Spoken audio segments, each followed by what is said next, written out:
우리 말씀 보시도록 하겠습니다. 오늘 하나님께서 우리에게 주시는 말씀 함께 보시겠습니다. 창세기 4장 16절부터 22절까지 말씀입니다. 창세기 4장 16절부터 22절까지의 말씀 한 절씩 한 절씩 교독하고 마지막 절 합독합니다. PPT로 준비되어 있으니까 잘 교독하시면 좋겠습니다. 제가 먼저 읽겠습니다.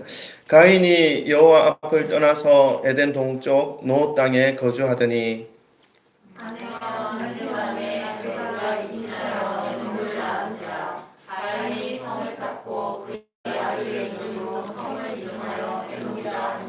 에녹이 이랏을 낳고 이랏은 무후야헬을 낳고 무후야헬은 무드사엘을 낳고 무드사엘은 라멕을 낳았더라. 라멕이 두 아내를 맞이하였으니 하나의 이름은 아다요 하나의 이름은 스라였더라. 아다는 야발을 낳았으니 그는 장막에 거주하며 가축을 치는 자의 조상이 되었고 그의 아우의 이름은 느발이니 그는 수금과 통소를 잡는 모든 자의 조상이 되었으니. 다 같이 읽습니다. 실라는 두발가인을 낳았으니 그는 구리와 쇠로 여러 가지 기구를 만드는 자요 두발가인의 누이는 나아마였더라. 아멘. 할렐루야. 주 예수 그리스도의 이름을 찬양합니다. 하나님의 말씀인 성경은 인간들을 죄에서 구원해 주시는 하나님의 사랑과 예수 그리스도의 은혜에 대하여 말씀하여 주고 있습니다. 그러면서 동시에 또 하나님으로부터 멀어진 사람들에 대해서도 잠깐씩 언급하고 있습니다. 하나님은 성경 모든 말씀을 통해서 저와 여러분이 더욱 하나님께로 가까이 하나님과 함께 살아가기를 원하고 계시는 것을 보여주고 계시고 또 예수님께서 열어놓으신 십자가의 그 길, 구원의 길에서 멀어지지 않기를 원하시고 계신다는 것을 우리는 말씀을 통하여 알 수가 있습니다. 그런데 오늘은 안타깝게도 하나님의 품에서 멀어져간 한 사람의 족보를 살펴보기 원합니다.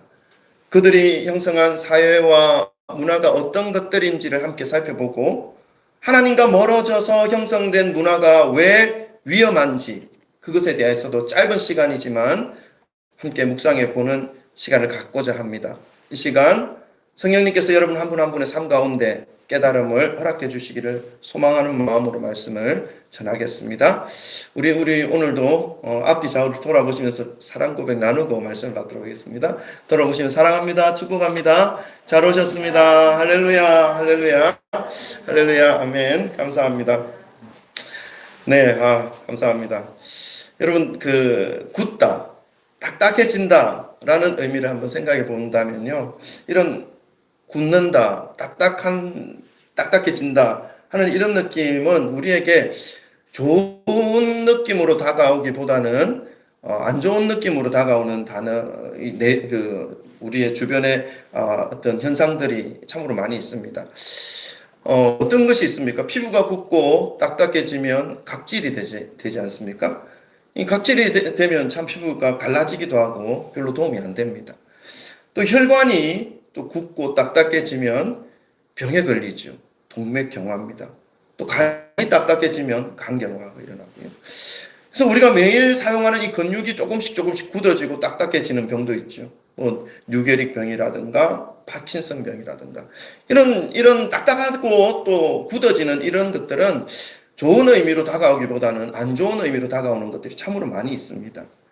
나이가 들수록 우리의 피부나 근육은 젊을 때의 그 탱탱함을 잃어버려 가고 있는 것 같습니다. 그것보다 더 안타까운 것이 있는데 그것은 무엇이냐 하면 나이가 들수록 생각이 고정되고 딱딱해진다는 것입니다. 언제인지는 기억이 나질 않지만 제가 예전에 이제 하나님을 인격적으로 만나고 난 이후에 내 생각이 조금씩 딱딱해져 가고 있고 굳어져 가고 있다는 것을 느낀 적이 있습니다. 말씀을 좀 알게 되니까 말씀을 들어도 나의 사고의 틀에 맞추어서 생각하게 되고 하나님을 알아가고자 노력하지만 늘 내가 생각하는 수준 외에는 수용하지 않으려고 하는 그 모습들을 말씀을 묵상하는 가운데서 발견한 적이 있었습니다. 이대로 내가 늙어가면 어떻게 하나 생각하니까 조금 두렵기도 하고요.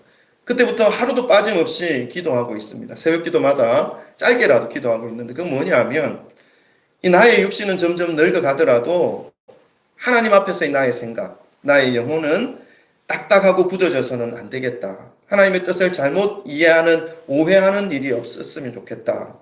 하나님의 말씀과 뜻을 늘 수용하는 그런 스펀지처럼 되고자 하는 그런 마음으로 늘 기도하고 있습니다. 바라기는 오늘 주일날 주님의 날을 맞이하여서 하나님의 은혜, 예수 그리스도의 사랑을 사모함으로 주님의 전에 모이신 사랑하는 여러분의 삶이 육신은 늙어갈지 모르지만 이것은 하나님의 법칙입니다. 나이 들면 늙어가는 것은 쭈글쭈글해지는 것은 죄송하지만 그거는 정상적인 겁니다. 그렇게 늙어갈지 모르지만 하나님 앞에서 생각과 영이 날마다 새롭게 태어나시기를 주님의 이름으로 축원합니다. 그래서 스펀지가 물을 가득 흡수하는 것처럼 하나님의 은혜와 사랑을 가득 흡수할 수 있는 그런 모습으로 하나님 앞에 나아가시기를 간절히 소망합니다. 오늘은 하나님 품에서 멀어진 한 인물과 그의 후손들에 대한 말씀입니다. 가인이죠. 가인은 여호와 앞을 떠납니다. 그리고 롯 땅에 거주한다고 오늘 본문 말씀에서는 말씀해주고 있습니다. 이 롯은 히브리어인데 그 뜻이 추방, 방황, 방랑 이러한 뜻이 있습니다. 그러니까 이 가인이 하나님의 앞에서 동생을 죽이는 그 죄를 범함으로 징계를 받아서 추방당한 땅이 바로 롯 땅이죠. 그래서 가인에 대한 하나님의 징계의 뜻이 상징적으로 나타나 있는 지역입니다. 그곳에서 4장 17절 말씀에서 징계를 받아 쫓겨나서 살게 된 그 가인이 그곳에서 성을 쌓게 되는데요. 그것도 자기의 아들의 이름으로 성을 쌓는 모습을 오늘 본문 말씀에서는 보여주고 있습니다. 여러분, 쫓겨난 땅, 롯 땅, 방랑하며 살아가고 있는 그 땅에서 가인이 성을 쌓은 이유, 그리고 그것도 그 성의 이름을 에녹이라고 자기의 아들 이름을 붙여서 성을 쌓는 이유. 이 에녹은 300년 동안 하나님과 동행한 그 에녹이 아닙니다. 다른 에녹입니다. 그 이름을 붙여서 성을 쌓는 이유가 무엇이겠습니까? 그 이유가 조금 앞부분에 보면 알 수 있는데 14절에 나와 있습니다. 창세기 4장 14절 우리 한번 다 같이 한번 읽어볼까요? 성을 쌓은 이유가 될 수 있는 말씀이죠. 다 같이 읽습니다. 시작. 주께서 오늘 이 지면에서 나를 쫓아내시온즉 내가 주의 낯을 배웁지 못하리니 내가 땅에서 피하며 유리하는 자가 될지라 물은 나를 만나는 자마다 나를 죽이겠나이다. 아멘. 가인은 징계를 받아서 하나님 품을 떠나가는 그 땅에서 살게 될 때에 두려웠습니다. 무서웠습니다. 뭔가 알지 못하는 미지의 세계에서 자기를 해할 수 있는 이 환경들이 너무나 많았기 때문에 그것에 대하여 두려웠던 것이죠. 사나운 동물들이 있을 수 있고 또 다른 누군가로부터 자신과 자신의 가족들이 공격받을 수 있을 것이라는 그것 때문에 두려웠던 것입니다. 그래서 성을 쌓고 또 자신의 영역에 아무도 침범하거나 들어오지 못하도록 두꺼운 벽을 쌓고 있었습니다. 그리고 그 성의 이름을 자신의 아들 에녹이라고 이름을 붙입니다. 이 가인의 모습에서 죄를 지은 사람들의 묶여있는 사람의 모습을 발견할 수 있습니다. 죄책감에 쌓여있는 사람의 모습. 그것은 자신을 감추는 것이죠. 자신을 과도하게 보호하는 그런 모습으로 나타나는 것입니다. 하나님 앞에서 자신의 동생을 돌로 쳐 죽인 가인이었습니다. 하나님께서 주신 소중한 생명을 자신의 감정을 이기지 못한 채로 죽인 그러한 죄를 지었던 것이죠. 그런데 가인은 그러한 자신의 모습을 되돌아보며 하나님의 징계로 롯 땅에 쫓겨나서 거기에서 살아가는 자신의 모습을 바라보면서 그 하나님의 징계에 대하여 돌아보는 삶은 살지 못합니다. 내가 왜 지금 여기서 살고 있을까? 나의 이 두려움은 왜 지금 이렇게 다가오는 것일까? 이런 부분들에 대해서 겸손한 마음을 가지고 자신의 죄를 뉘우치거나 회개하려 하기보다는 오히려 자신과 자신의 가족들을 죄의 결과로 주어지는 그 두려움으로부터 감추고 지켜내려고 하는 이러한 모양을 하고 있는 것이죠. 자신의 고정관념 속에서 꽁꽁 갇혀 있으려 하는 가인의 모습을 볼 수 있습니다. 자신의 가족 외에는 아무것도 필요 없다는 생각을 하고 있는 것이겠죠. 그런데 좀 더 눈여겨보아야 할 부분은 아무도 들어오지 못하도록 성을 쌓고 그 이름을 자신의 아들의 이름인 에녹이라고 명명합니다.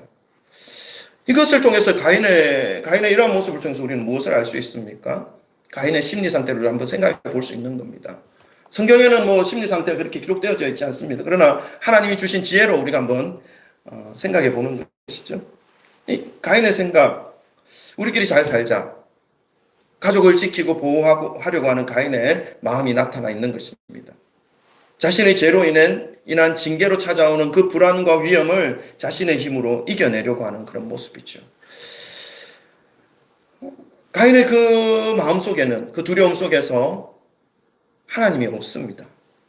하나님 앞에서 자신의 죄의 무거움, 자신의 그 흉악함을 깨닫고 빨리 하나님께로 돌아가고자 하는 그런 마음이 있기보다는 그 자신의 죄로 인해 받게 되는 하나님의 징계, 그 벌의 무서움으로 깊은 두려움을 안고 그 두려움을 본인 스스로가 이겨내려고 하는 그런 모습을 가지고 있는 것이죠. 하나님 앞에서 징계를 받아서 노땅으로 갔지만 여전히 하나님 앞에서 죄를 뉘우친다든가 자신의 죄의 악독성에 대하여 돌아보는 모습은 없습니다. 오히려 자신의 잘못에 대하여, 자신의 죄에 대하여 누군가가 질책하며 책망하며 자신의 삶의 영역 속에 간섭하지는 않을까 하는 두려움 때문에 더욱더 높은 그리고 견고한 성을 쌓아가고 있는 가인의 모습을 볼 수 있습니다. 사랑하는 성도 여러분, 우리의 삶은 어떻습니까? 혹시 저와 여러분 그 마음에 두꺼운 담을 쌓고 계시지는 않습니까? 동생을 죽이고 징계를 받아 하나님으로부터 떠나간 그 가인이 자신의 영역 속으로 아무도 어떠한 것도 들어오지 못하도록 높은 담을 쌓고 있는 것처럼 말이죠. 자신의 어두운 부분이 드러나지 않게 하기 위해서이죠. 누구에게도 자신의 부족함, 연약함, 숨기고 싶은 그 부분들이 들통나지 않게 하기 위하여 높이 그리고 딱딱하고 굳은 그 성을 지금 쌓고 있지는 않습니까? 그리고 자신의 죄의 심각성을 생각하지 못하고 깨닫지도 못한 채로 하나님께서 왜 나에게만 이렇게 힘들게 하시는 것이야? 하나님이 정말 너무하셔 라고 하는 생각을 품고 살아가고 있지는 않습니까? 그래서 하나님 앞에 나아가 해결받아야 할 그 문제임에도 불구하고 오히려 하나님 앞에 더 높은 담을 쌓고 계신 상태는 아닙니까? 하나님 앞에 높은 담을 쌓아놓고 필요할 때만 작은 구멍 하나 만들어 놓고 그 구멍을 통해서 하나님께 요구하는 그런 삶을 살고 계시지는 않습니까? 성령님께서 주시는 말씀으로 받으셔서 성령 안에서 우리의 마음의 상태가 어떠한지를 오늘 본문 말씀을 통해서 깨달으심으로 하나님 앞에서 모든 담들을 허무시는 귀한 시간이 되시기를 주님의 이름으로 축원합니다. 하나님 앞에서 모든 높고 두꺼운 담을 허물고 정직한 마음으로 자신을 고백할 때에 하나님께서는 우리가 허물었던 그 담보다 더 강하고 더 힘있게 우리를 지켜주시고 모든 외부의 그 위험의 요소로부터 우리를 보호하실 뿐만 아니라 우리의 죄가 아무리 주홍같이 붉다 할지라도 양털같이 희게 씻어주시는 분이심을 여러분 기억하시기를 바랍니다. 그러한 자에게 하나님의 사랑이 흘러가게 되어져 있습니다. 여러분, 우리의 털어보면 먼지 안 나는 사람이 없고 부족하지 않은 사람이 없습니다. 그러나 하나님은 우리의 그 모든 부분들을 다 용납하시고 받아주신다는 사실을 여러분 기억하시고 품으시고 신뢰하심으로 하나님 앞에 나아가시는 것이 너무너무 필요하고 중요합니다. 우리 이사야서 1장 18절 말씀 한번 볼까요? 이사야 선지자를 통해서 주신 하나님의 말씀입니다. 우리 함께 합독하도록 하겠습니다. 다 같이 읽습니다. 시작. 여호와께서 말씀하시되 오라 우리가 서로 변론하자. 너희의 죄가 주홍 같을지라도 눈같이 희어질 것이요 진홍같이 붉을지라도 양털같이 희게 되리라. 아멘. 하나님 앞에 갈 때 이러한 은혜를 받을 수 있습니다. 담을 쌓고 거리를 둘 때는 하나님의 은혜를 흘려보내시지만 그 은혜가 비껴가고 있는 상태가 되어질 수밖에 없습니다. 가인은 이러한 모습으로 살아가고 있었고, 이러한 모습으로부터 가인의 그 후손들이 새로운 인간의 문화를 만들기 시작하였습니다. 오늘 본문의 내용이죠. 가인으로부터 시작된 이 타락된 인간들의 문화는 그의 후손 람에게 와서 그 죄성이 더욱더 한층 더 발전하게 됩니다. 이 람에게 대해서의 설명을 우리가 좀 보겠습니다. 이 창세기 람에게 대한 설명인데 오늘 본문 말씀 우리 한번 읽어볼까요? 람에게 대하여 PPT는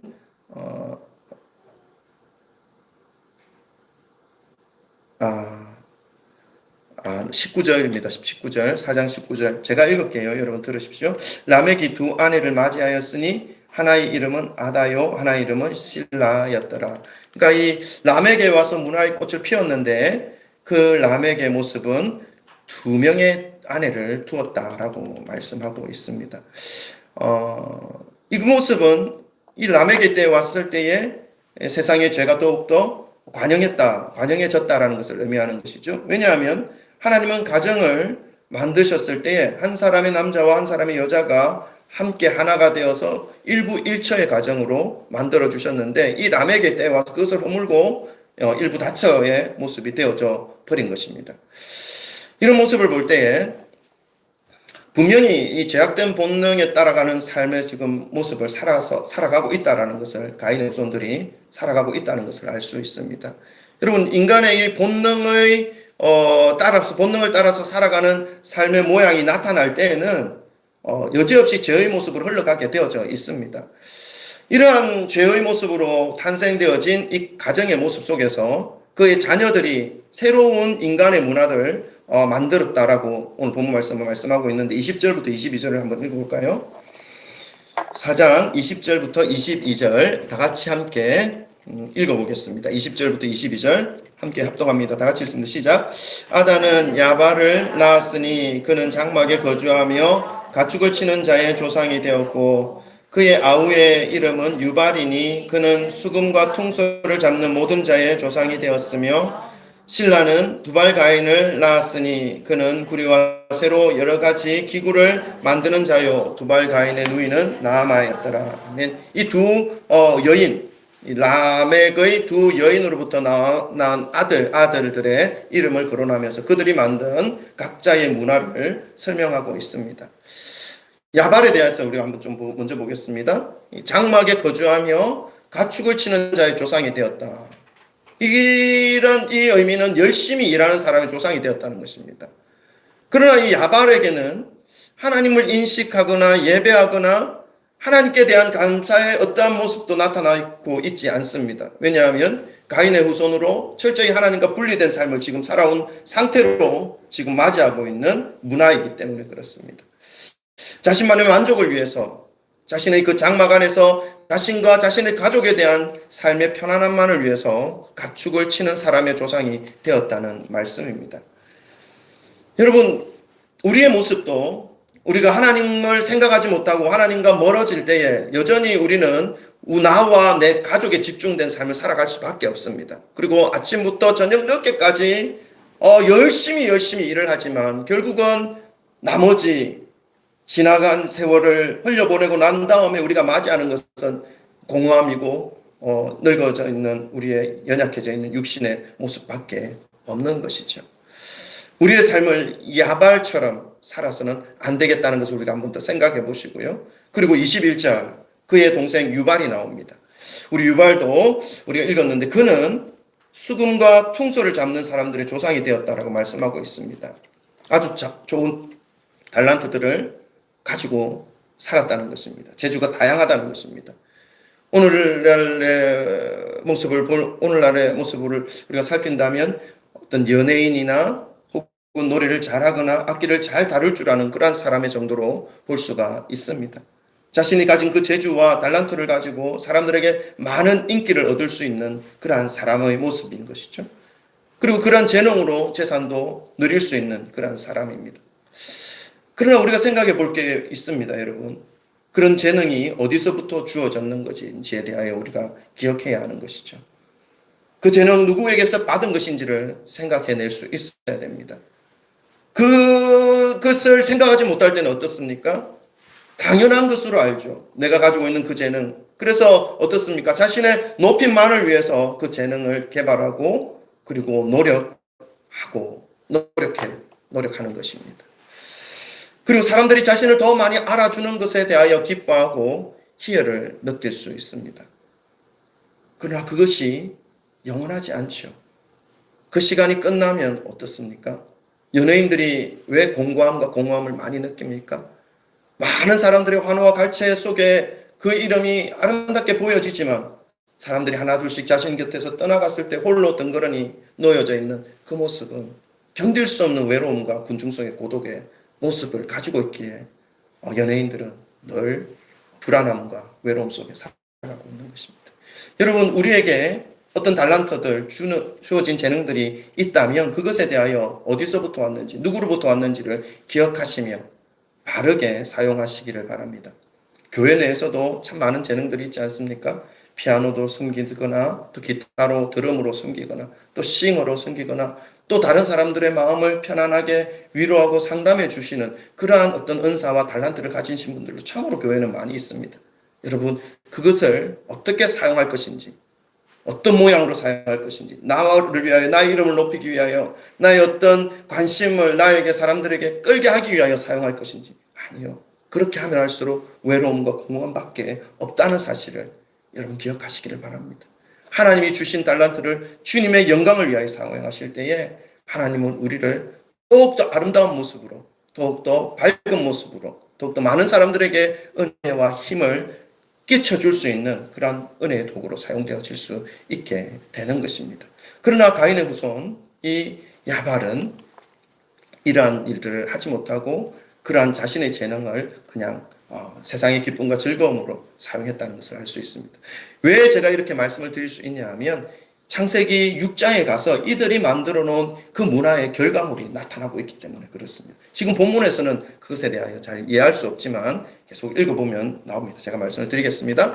자, 마지막에 또 라멕의 자녀 한 명이 더 나옵니다. 그의 이름은 두발 가인입니다.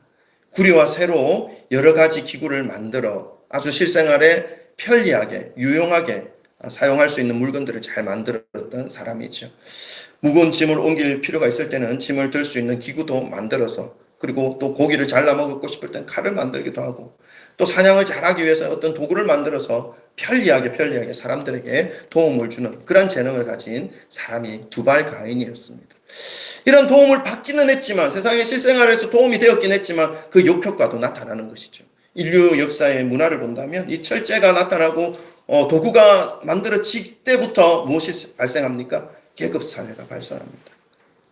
지배하고 또 공격하고 전투하고 싸워서 쟁취하는 그러한 문화들이 나타나게 된 것이죠. 무기가 나오니까요. 하나님 없는 기술은 사람을 편하게 만들고 좋게 만드는 것처럼 보이지만 결국은 하나님이 있어야 할 그 자리에 사람이 있기 때문에 사람들을 지배하는 힘과 권력을 소유하고자 하는 그 본능에 의해서 사람을 지배하고 조종하는 관계로 되어 버립니다. 자신의 이익을 위해 사람을 이용하게 되는 것이죠. 이것이 하나님을 떠난 사람들이 살아가는 세상의 삶의 모습입니다. 여러분, 사람은 이용의 대상이 아니라 사랑의 대상입니다. 하나님의 그 사랑을 품으시고 사람에게 사랑을 전하시기를 주님의 이름으로 축원합니다. 하나님 없는 열심, 하나님 없는 일터, 하나님 없는 재능, 하나님 없는 문화, 하나님 없는 기술, 하나님 없는 편리, 결국 그것은 인간을 인간 이하로 만들어 버리게 하는 그러한 계기가 되어질 수밖에 없다는 사실을 우리는 말씀을 통하여 깨달을 수 있습니다. 우리 창세기 6장에 넘어가면요, 이들의 삶의 결과물로 어떤 말씀을 하냐 하면 하나님 없는 사람들, 하나님을 떠나 노 땅에 거주하며 문화를 형성하고 삶의 터전을 닦고 기술 문명을 발전시킨 이 가인의 자손들을 창세기 6장에 가서 사람의 딸들이라고 표현하고 있습니다. 그리고 그에 반해 하나님 앞에 철저하게 예배드리며 하나님을 의지하며 하나님을 경외하며 살아갔던 그 사람들의 그 모습을 하나님의 아들들이라고 표현하고 있습니다. 근데 창세기 6장에는 하나님의 아들들이 사람의 딸들에게 마음을 빼앗겨서 죄가 온 땅에 관영하였더라 라고 말씀하고 있죠. 세상의 문화들, 쾌락들, 이런 것들이 하나님의 그 경외하는 사람들을 다 무너뜨린 것입니다. 그래서 하나님이 보시기에 세상에 죄가 관영한 것을 보시고 하나님이 결국은 사람들을 모두 썰어버리고자 하시는 심판을 계획하고 진행하시는 것이죠. 그것이 바로 노아의 홍수가 되어버린 것입니다. 창세기 6장 5절에는 이렇게 말씀하고 있습니다. 우리 한번 읽어볼까요? 창세기 6장 5절 다 같이 함께 읽겠습니다. 시작. 여호와께서 사람의 죄악이 세상에 가득함과 그의 마음으로 생각하는 모든 계획이 악할 뿐임을 보시고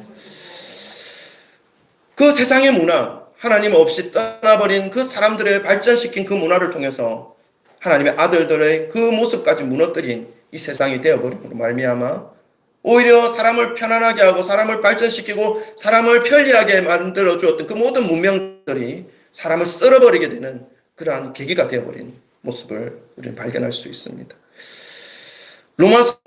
로마서에서는 이러한 사람들의 타락상, 발전하였고 또 자신의 어떤 문명은 개발되어졌지만 이 사람들의 모습들에 대해서 어떻게 표현하냐 하면 제가 잠깐 읽겠습니다. PPT도 있습니다. 따라오시면 됩니다. 제가 읽겠습니다. 하나님을 알되 하나님을 영화롭게도 아니하며 감사하지도 아니하고 오히려 그 생각이 허망하여지며 미련한 마음이 어두워진다니 스스로 지혜 있다 하나 어리석게 되어 썩어지지 아니하는 하나님의 영광을 썩어질 사람과 새와 짐승과 기어다니는 동물 모양의 우상으로 바꾸었느니라. 네, 있지만 생략하겠습니다. 사랑하는 성도 여러분, 마무리하겠습니다.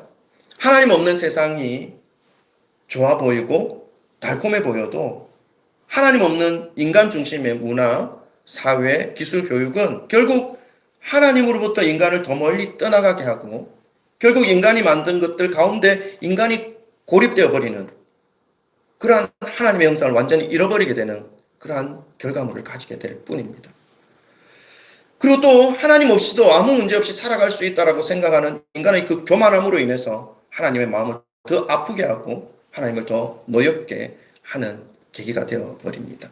결국은 그 달콤하고 좋아 보였던 인간 중심의 문화, 사회, 기술, 교육은 하나님이 사람을 썰어버리는 그런 원인이 되어버린 것이죠.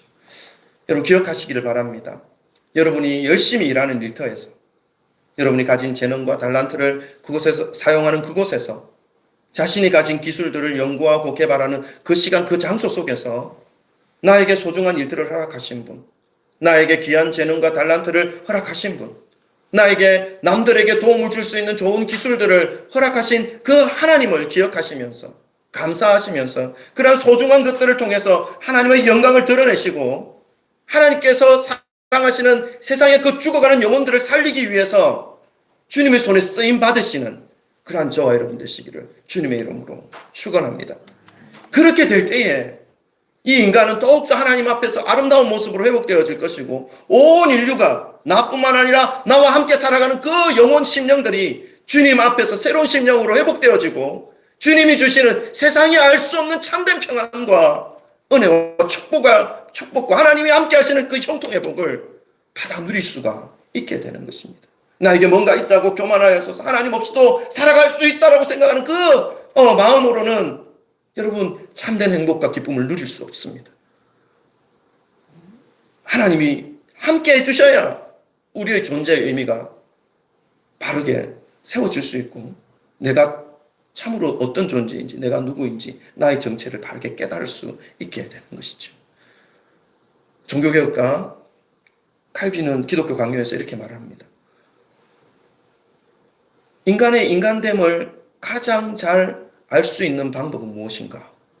그것은 내가 하나님을 알 때, 내가 하나님을 깊이 알아갈 때, 내가 하나님을 알면 알수록 내가 어떤 존재이고 내가 얼마나 가치 있는 존재이고 내가 어떨 때 가장 행복하고 가치 있는 존재인지를 깨달을 수 있다라고 고백하고 있습니다. 반대로 말하면 내가 하나님을 모를 때, 내가 하나님과의 거리가 멀어질 때 나의 가치는 어떤 가치인지를 분별하지 못합니다. 내가 언제 가장 행복한지 깨달을 수 없습니다. 그래서 이것도 해보고 저것도 해보고 이것도 해보고 저것도 해보지만 결국 공허한 마음밖에 없다는 것이죠. 그러나 하나님을 알 때, 나의 속에 주의 은혜로 가득 채워질 때 어떤 환경, 어떤 상황 속에서도 우리는 감사하고 기뻐할 수 있습니다. 말하는 것은 우리의 모든 살아가는 삶의 현장 속에서 주님을 기억하시고 하나님의 허락하신 그 재능과 그 힘으로 주의 영광을 위하여 사용하시는 귀한 믿음의 성도님들이 되시길 주님의 이름으로 축원합니다. 기도할까요?